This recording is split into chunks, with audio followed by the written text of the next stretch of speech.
What happens when one of Hollywood's most beloved comedians sits down for what should be a routine promotional interview only to find himself under attack from a host who seems determined to tear him down? Today, we're diving into an absolutely explosive exchange that had everyone talking. So, make sure to hit that subscribe button and drop a comment below because you're not going to believe what unfolds. The atmosphere in the View studio was already charged that morning. Adam Sandler had come on to promote his latest dramatic role, a departure from his typical comedy work that had been earning critical acclaim. He settled into his chair with his characteristic easy smile, expecting the usual promotional banter. But Joy Behar had other plans. "So, Adam," Joy began, her voice carrying an edge that immediately caught the attention of everyone in the studio. "I have to ask about this sudden pivot to serious acting. Are you finally admitting that your comedy career has run its course?" The question hung in the air like a blade. Sandler's smile faltered for just a moment before he recovered. "Well, Joy, I wouldn't say it's sudden. I've been doing dramatic work for years now, and I love exploring different aspects of storytelling. But let's be honest," Joy interrupted, leaning forward with a predatory gleam in her eyes. "Your last few comedies were absolutely panned by critics. Box office disasters. Are you just trying to salvage what's left of your reputation?" The other hosts shifted uncomfortably in their seats. Whoopi Goldberg shot Joy a warning look, but Joy was just getting started. Sandler maintained his composure, though viewers could see his jaw tighten slightly.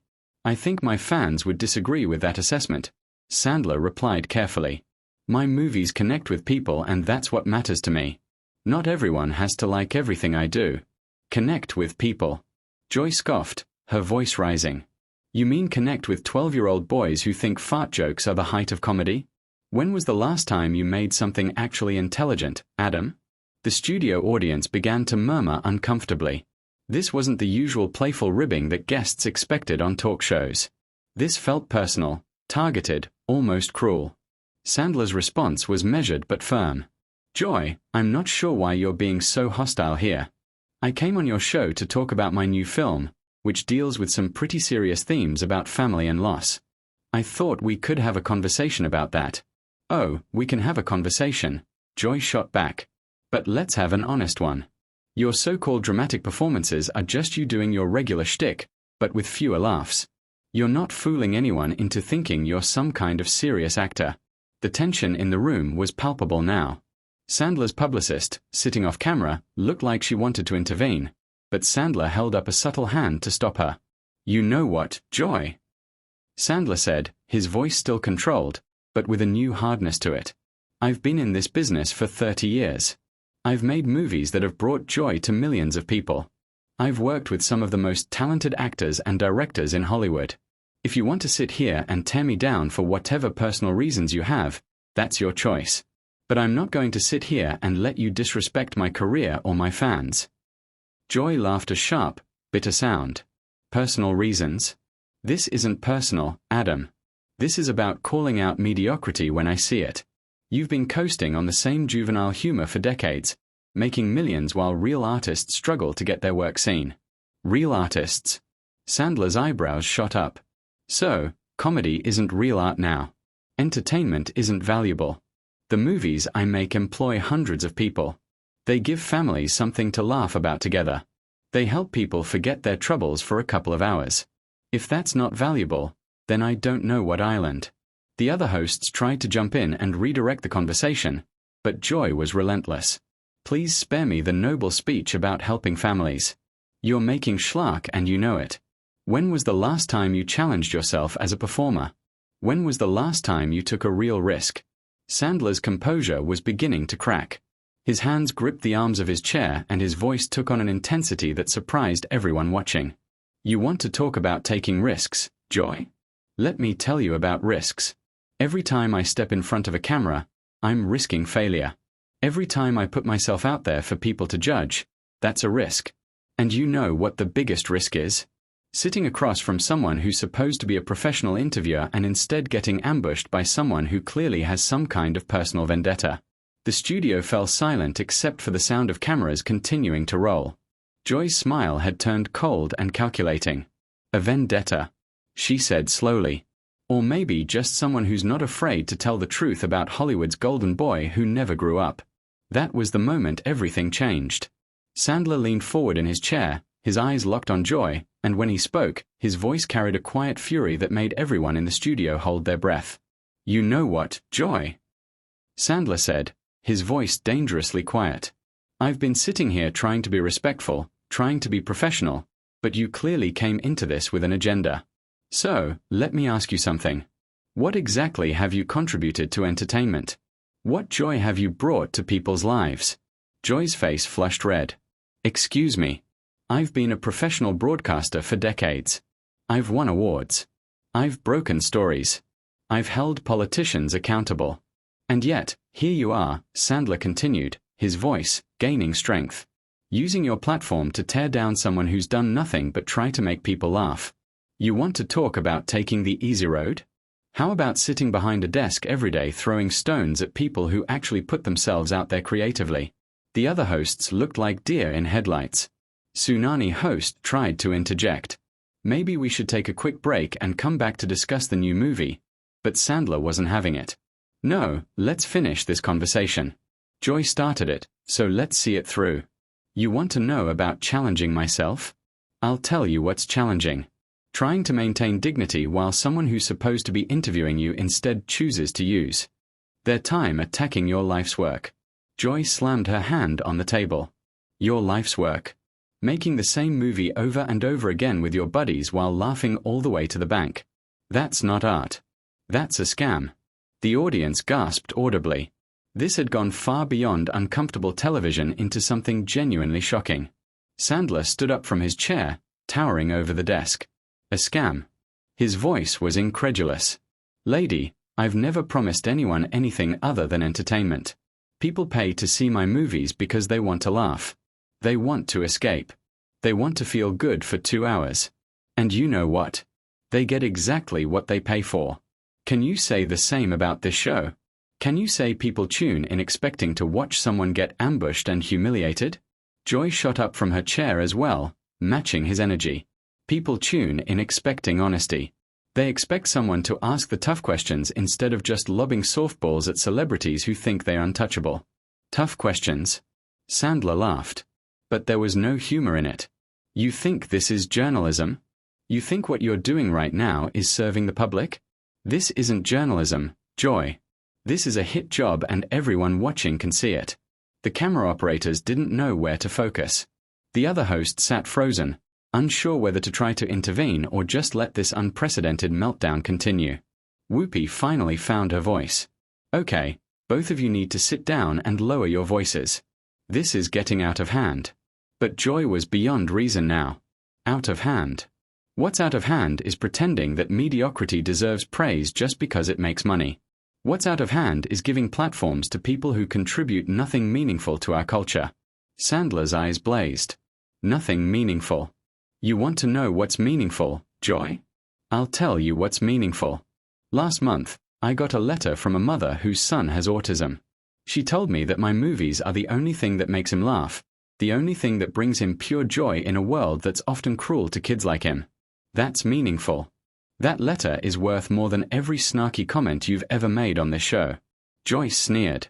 "Oh, please spare me the heartwarming anecdotes. One touching letter doesn't excuse decades of lowbrow garbage." "Lowbrow garbage?" Sandler's voice cracked with emotion and fury. "You know what's lowbrow? Sitting here tearing down someone's career for no reason other than your own bitterness. You know what's garbage? Using your position to hurt people instead of lifting them up." The studio audience was completely silent now, watching this train wreck unfold in real time. Joy's face was twisted with rage and something else. Something that looked almost like satisfaction at having pushed Sandler to this breaking point. "Hurt people. I'm trying to hold you accountable for polluting our cultural landscape with your juvenile nonsense. Someone has to have standards around here." "Standards?" Sandler threw his hands up in disbelief. "Your standard is cruelty. Your standard is making guests uncomfortable for your own entertainment. You want to talk about polluting the cultural landscape? Look in the mirror, Joy. You're everything that's wrong with media today." The tension in the room was suffocating. Production assistants were signaling frantically from off-camera, but the confrontation had taken on a life of its own. Joy leaned across the desk, her voice dropping to a venomous whisper. At least I'm not a grown man making millions by acting like a 12-year-old. At least I have some dignity. That was the final straw. Sandler's composure completely shattered, and what came next would be replayed on social media for weeks. Sandler's face went completely red, and when he spoke, his voice shook with a rage that nobody in that studio had ever witnessed before. Dignity, he roared, his voice echoing through the studio. You want to lecture me about dignity? You sit here every single day gossiping about people, spreading negativity, tearing down anyone who dares to be successful or happy. That's your idea of dignity. That's your contribution to the world. Joy tried to interrupt, but Sandler was on a roll now. 30 years of frustration with critics and cynics pouring out all at once. No, you don't get to talk anymore, Joy. You've had your say. Now it's my turn. His finger pointed directly at her, trembling with emotion. You know what takes real courage? Getting up every morning and choosing to spread joy instead of misery. Choosing to make people laugh instead of making them feel small. Choosing to build something instead of just tearing things down from the sidelines. The other hosts sat in stunned silence. Sunani looked like she might cry. Sarah Haynes had her mouth hanging open in shock. Whoopi was frantically gesturing to the producers off camera, but they seemed just as paralyzed by the spectacle unfolding. You think making people laugh is easy? Sandler continued, his voice cracking with emotion. You think it's simple to get up in front of millions of people and try to bring some lightness into their lives? Every joke is a risk. Every movie is putting yourself out there to be judged by people like you who have never created anything, never tried to make anyone happy, never put their heart on the line. Joy's mouth opened and closed like a fish out of water. For the first time in the interview, she seemed genuinely rattled. Adam, I think you're overreacting here. Overreacting. Sandler's laugh was bitter and harsh. Overreacting, lady? You spent 20 minutes trying to destroy my career on live television. And now you think I'm overreacting? You want to know what overreacting looks like? What happened next would become legendary in television history. Sandler reached into his jacket pocket and pulled out his phone. With shaking hands, he began scrolling through what appeared to be messages or emails. You want to hear about real people, Joy? People who aren't bitter critics sitting in judgment. His voice grew stronger as he read. Here's from Jennifer in Ohio. She says my movies helped her through her divorce. Gave her something to laugh about when she thought she'd never smile again. Joy tried to interrupt. Adam, this is really not necessary. Oh, it's absolutely necessary, Sandler shot back. Here's from Michael in Texas. He says he watches my movies with his elderly father who has dementia, and they're the only thing that still makes the old man laugh. Still think. My work is meaningless garbage. Joy, the studio audience began to murmur. Some people were actually crying. The camera operators were getting shots of audience members wiping their eyes, completely invested in this raw, emotional moment. Sandler's voice grew louder, more passionate. Here's from Sarah in Michigan. She's a single mom working 2 jobs, and she says, my movies are how she unwinds after 14-hour days. She says they remind her that it's okay to be silly sometimes. That laughter isn't childish. It's necessary. Joy's face had gone pale. She clearly hadn't expected this turn. Hadn't prepared for Sandler to have ammunition of his own. You sit here in your comfortable chair, Sandler continued, his voice now booming through the studio, making 6 figures to tell people why they shouldn't enjoy things. But out there in the real world, people are struggling. People are hurting. People need reasons to smile. And if my stupid juvenile lowbrow movies can give them that, then I'm proud of every single one of them. The emotion in his voice was raw and genuine. This wasn't acting. This wasn't a performance. This was a man defending not just his career, but his life's mission. Joy finally found her voice again, but it came out smaller than before. I'm not saying people shouldn't enjoy entertainment, Adam. I'm just saying that as artists, don't we have a responsibility to challenge ourselves, to create something with substance? Sandler stepped closer to the desk, his eyes blazing.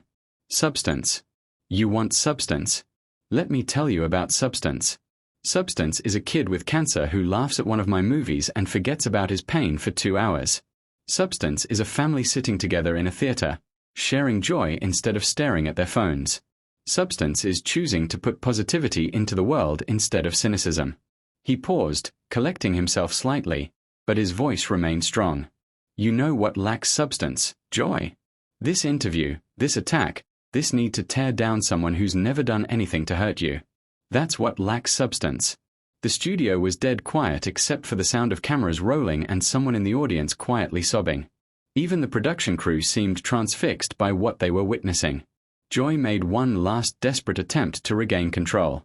Look, Adam, I think we got off on the wrong foot here. Wrong foot. Sandler's voice was incredulous. Joy, you didn't get off on the wrong foot. You came in here with both barrels loaded, ready to take me down for reasons I'll never understand. And you know what? You failed. Because at the end of the day, I know who I am. I know what I've contributed. And I know that when I go home tonight, I'll sleep peacefully knowing that somewhere out there, people are laughing because of something I created. He looked directly into the camera, addressing the audience at home. To everyone watching who's ever been told their joy doesn't matter, who's ever been made to feel ashamed for finding happiness in simple things, don't let anyone steal that from you. Life is hard enough without people trying to take away the things that make you smile. Then he turned back to Joy, his voice quiet but firm. And Joy, I hope someday you find whatever it is you're looking for, because this isn't it. Hurting people, isn't it? With that, Sandler walked off the set, leaving behind a stunned studio and a host who finally understood she had picked the wrong fight with the wrong person. The camera lingered on Joy's face, capturing a moment of what looked almost like regret before cutting to commercial. The interview would be dissected and analyzed for months afterward, becoming a perfect example of what happens when someone underestimates the power of genuine passion and the danger of unnecessary cruelty. It was a reminder that behind every public figure is a real person with real feelings, and that sometimes when pushed too far, even the nicest people will fight back. So, what did you think of that explosive confrontation? Drop a comment below and let me know.